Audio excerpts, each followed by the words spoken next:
Hi friends, welcome back to my channel. I hope எல்லாரும் நல்லா இருப்பீங்கன்னு நினைக்கிறேன். இன்னைக்கு வீடியோ பாத்தீங்கன்னா என்னோட மார்னிங் டு ஈவினிங் ரொட்டீன் என்னென்ன பண்றேன் அப்படிங்கிறது தான். மார்னிங் ஏஞ்சோனே நம்மளுடைய ரெஃப்ரெஷிங் ட்ரிங்கான காஃபி போட்டு குடிச்சிட்டு மார்னிங் பிரேக்ஃபாஸ்ட்டுக்கு தான் ரெடி பண்ணிட்டு இருந்தேன். இன்னைக்கு காலையிலே லஞ்ச் பண்ற வேலை கிடையாது. அதனால பொறுமையா தான் எல்லாமே செஞ்சுட்டு இருந்தேன். இன்னைக்கு பிரேக்ஃபாஸ்ட்டுக்கு தோசையும் சாம்பாரும் தான். சாம்பாருக்கு தான் ரெடி பண்ணிட்டு இருந்தேன். நான் எப்பவுமே சாம்பாருக்கு துவரம்பருப்போட கொஞ்சமா பாசிப்பருப்பு போட்டுட்டு உருளைக்கிழங்கு கத்திரிக்காய் பீன்ஸ் கேரட் பச்சை மிளகாய் இதோட கொஞ்சமாக மஞ்சத்தூள் கொஞ்சம் சீரகம் உப்பு இதெல்லாம் போட்டுட்டு குக்கர் மூடி ஒரு 4 விசில் விட்டு இறக்கணும்னா நம்மளோட சாம்பார் ரெடி ஆகிடும்.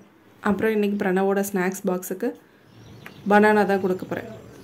பனானாவை அப்படியே கொடுத்தா அவனுக்கு சாப்பிட்றது ரொம்ப கஷ்டமாக இருக்கும்னு சொல்லிட்டு இது பெரிய சைஸாக இருக்கிறதுனால கட் பண்ணி கொஞ்சமாக போட்டுட்டோன்னா ஃபோக் வச்சு அவன் எடுத்து சாப்பிட்டுப்பான். அவனுக்கு கொஞ்சம் ஈஸியாக இருக்கும். மற்ற வேலையெல்லாம் சீக்கிரமாக முடிச்சிட்டாலும் ஆனால் அவன் சாப்பிட்றதுக்கு 5 மினிட்ஸ்க்கு முன்னாடி தான் வருவான். அந்த 5 மினிட்ஸில் 6 தோசையை சாப்பிட்டுட்டு அவன் கிளம்பிடுவான். என் பையன் ஸ்கூல் கிளம்புனதுக்கப்புறம் கொஞ்சம் நேரம் ரெஸ்ட் எடுத்துகிட்டு லஞ்ச் ரொட்டீன் தான் ஸ்டார்ட் ஆகிடுச்சு. இன்றைக்கி லஞ்சுக்கு முருங்கைக்கீரை தான். முருங்கைக்கீரை செஞ்சே ரொம்ப நாள் ஆச்சு. இன்றைக்கி முருங்கைக்கீரையை துவட்டிடலான்னு சொல்லிட்டு முருங்கைக்கீரையை க்ளீன் பண்ணும்போது எப்போவுமே கவனமாக க்ளீன் பண்ணணும். அதில் நிறைய பூச்சி இலைங்க இருக்கும். அதெல்லாம் போட்டுடாமல் பார்த்து க்ளீன் பண்ணணும். அதே மாதிரி பழுப்பு இலையெல்லாம் போடக்கூடாது. பழுப்பு இலையெல்லாம் போட்டுட்டோன்னா வயிறுக்கு ஒத்துக்காது. குழந்தைங்களுக்கெல்லாம் கொடுக்கும்போது கொஞ்சம் பார்த்து கவனமாக தான் உருவணும். கீரையெல்லாம் உருவினதுக்கப்புறம் எனக்கு இவ்வளோ தான் கீரை கிடச்சிது. அப்புறம் மாமரத்தில் நிறையவே பிஞ்சு இருந்துச்சு. என் ஹஸ்பண்ட்க்கு இந்த பிஞ்சை கட் பண்ணி உப்பில் போட்டு சாப்பிட்டா ரொம்ப பிடிக்கும். அதனால சரின்னு சொல்லிட்டு வெளியில் போய் மாங்காய் பறிக்க சொன்னேன்.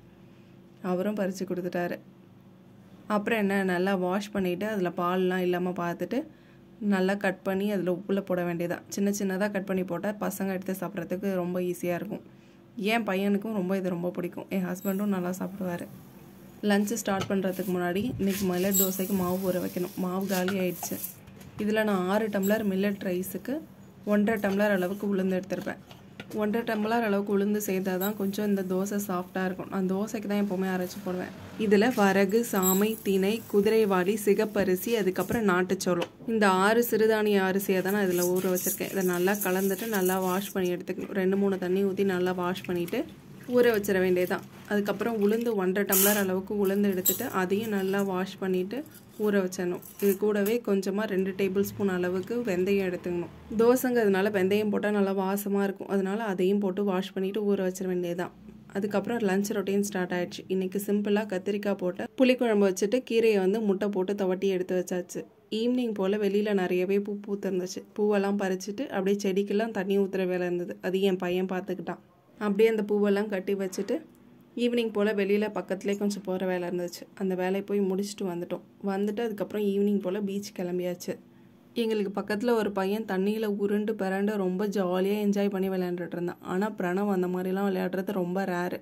இதெல்லாம் விடவே பிரணவாவுக்கு அங்கே இருக்கிற கேம்ஸ் விளையாடுறது தான் ரொம்ப இன்ட்ரெஸ்ட். பிரணவாவுக்கு மட்டும் இல்லை எனக்குமே ரொம்ப இன்ட்ரெஸ்டாக தான் இருக்கும்.